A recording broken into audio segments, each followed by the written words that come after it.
Welcome to yet another Cardano update. So let's first look at the fear and greed. Right now the fear is at 31 and yesterday we had a fear and greed of 25. So everyone is extremely fearful right now. And I just want to compare this cycle to what happened in the previous cycle for Cardano. So if you can remember, I was comparing this move that happened right here to the move that's happening right now. Well, let's compare the fear and greed for this move, because why not? So this move started in December of 2018, I mean the first wave move, and it ended in June of 2019. So if we go on this index, it started somewhere around here when the price was at like 2 cents and when the fear and greed index was at 13 with extreme fear, and it ended somewhere between here when the fear and greed index was 7. And after that we got a correction which lasted from July 2019 to, let's say, well, I'm not gonna take this as the correction because this is the pandemic, so let's say until December of 2019. So basically it took like 6 months for the correction to finish. And what happened during that time? Well, after we went pretty much to the moon on the fear and greed index right here, when we topped in the first wave move, everyone just started panicking, and at some point we even went to a fear and greed level of like 20 to maybe even 15 before starting the bounce to the upside. And what's happening right now? Well, this right here was the first wave move to the upside, this whole green stuff right here. And believe it or not, this cycle looks very different to the previous cycle. In this cycle, even though everyone seems to be panicking right now, the market is not as fearful as in the previous cycle. And right now we are still below the 0.786 support level. Well, let me get rid of some other support levels first. So we are still below this level right here, just like we were in the previous cycle, as you can see. But in this cycle, the fear and greed index looks a lot better than in the previous cycle. So for those comparing this cycle to the previous cycle and saying that Cardano is dead and it's not going anywhere because people are already getting out, I don't agree with that. I mean, the fear and greed index looks very different to what it looks right here. And it's not even red right now. I mean, it had a couple of red candles. As you can see, this right here, we went to a fear and greed of 20, and that's extreme fear. But compared to what happened right here, as you can see here, we were extremely fearful for like months before something actually happened. But right now, I mean, it's not really looking that way, and it's looking way more bullish than what happened right here. So yeah. Anyways, next indicator that I want to show you, this is not Cardano related, this is Bitcoin related, but whenever Bitcoin goes up, Cardano tends to go up with it. So we are in 2024 and August will most likely be a red month because, as you can see, the previous few Augusts have been a red month, but do not forget, this year is a halving year, just like 2020 and 2016. So if we want to compare this year to the previous years, I mean 2020 and 2016 are pretty much going to be the best years to compare it to. And as you can see, in 2016, it closed red, and it closed at pretty much the same percentage as where we're at right now. But in 2020, it actually closed green, but it did not really get a crazy pump. I mean, it only went up 3%, which is not a lot. So what did happen in September with Bitcoin? Well, in my opinion, it's most likely going to close red because, as you can see, I mean, September is always a bad month for Bitcoin. It actually has never closed a green candle above 10%, which might be a sign that, yeah, we'll most likely get another green candle in September as well before we actually pump. And that will go very well with what happened in 2020, which was also a halving year. And as you can see, 2020 also closed red.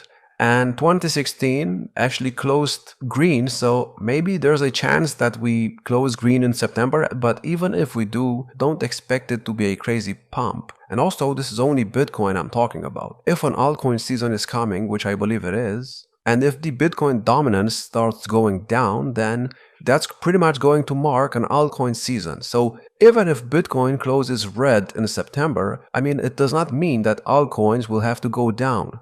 and maybe it will only mean that the Bitcoin dominance has stopped and that we will get a correction and get an altcoin season. I mean, that could also be the case, and that goes perfectly well with what I said about Cardano. So this was a first wave move to the upside. Now we're in a second wave move down, and we are about, in my opinion, to get a third wave move to the upside. And do not forget, the green line is very close to getting above the red line, which is a very bullish indicator, because if that does happen, and right now, I mean, it pretty much looks like it's going to happen, there's no way around it. When that happens, maybe we'll go sideways for the entire month of August, but then in September, I can see the price just exploding to the upside, because we did something like this right here. The green line went above the red line, as you can see, and then the price just exploded. So if we do that, that will go perfectly well with an altcoin season and with Bitcoin dominance stopping. And also that will be a third wave move to the upside, which is even better. And don't forget, if we check out what happened in October in the previous years, as you can see,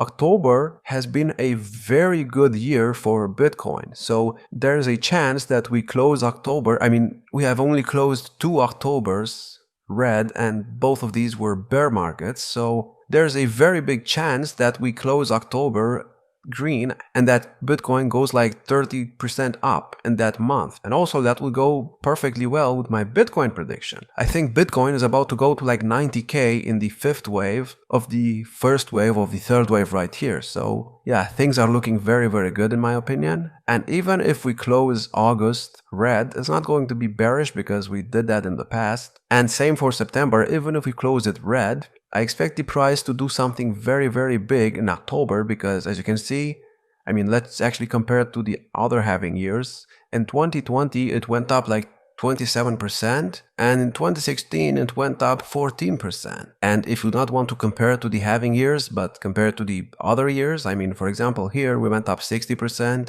34%, here we went up 48%, 10%. You get the idea. And even in bear markets, the price only went down 4% in October. So usually October is a very good month for Bitcoin. And let's continue with November. So November, in the previous halving year, it went up 43%. And in the halving year before that, it went up only 5%. But I mean, in the previous halving year, it went up 42%. So maybe there's a chance that this happens again. Obviously, that's speculation. But, you know, I mean, if we take the average, you can see that the average return is 47% and the median return is 8%. So I think the end of the year is going to be insane for Bitcoin, and if it's insane for Bitcoin, it will most likely be insane for Cardano as well. And I don't see the price failing right now. I do not see the second wave invalidating the first wave move to the upside right here. I mean, there's a chance that we do it if Bitcoin somehow decides that it wants to drop to like 40K right now, which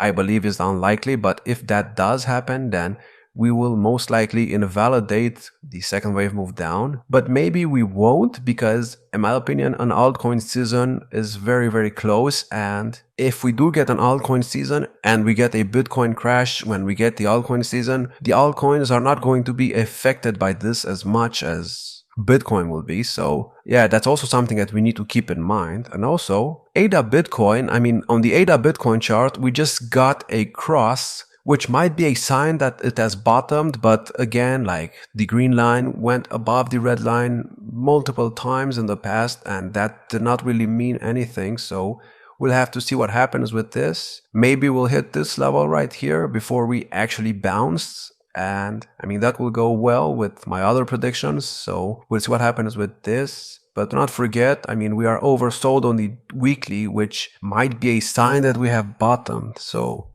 yeah, and also we went above the yellow line on the weekly, which is another good sign, because we have not been above that in quite a long time. So yeah, another good sign. To confirm that we actually bottomed on the ADA Bitcoin chart, I would like a break above the bull market support band first, and then above the trend line that I have on the chart. Only then I will be able to confirm that we have actually bottomed. And also, to confirm that we have bottomed, I mean, I will also need ADA to go up in a third wave move to the upside. And that third wave move to the upside should get to like $5 and get to the 1.618 Fibonacci retracement that I have on the chart if we want to copy what we did in the previous cycle. because the previous cycle, I mean, as you can see, the third wave went above the 100% Fibonacci retracement, and it even went to the 1.618 before getting rejected and getting a fourth wave correction and then a fifth wave to finish the cycle. So in this cycle we should get to at least, in my opinion, $5.30, but we could get to the $7 to $8 level to maybe touch this trend line, and also if we do go to that level we will be very close to the 2.618 level that I have on the chart, which will again look very similar to what we did in the previous cycle. So in the previous cycle, the all-time high almost went to the 2.618 level, but it did not manage to do that because of the trend line. So yeah, maybe we will respect the trend line. We'll see what happens with this, but like I said, Cardano is looking very good right now, and I see no reason to be bearish on this coin right now. It held support levels, and yeah, things are looking good. So we'll see what happens. If you enjoyed this video, check out our Patreon for some bonus videos and to get access to all of our TradingView charts. And yeah, subscribe, like, and I will see you in the next one.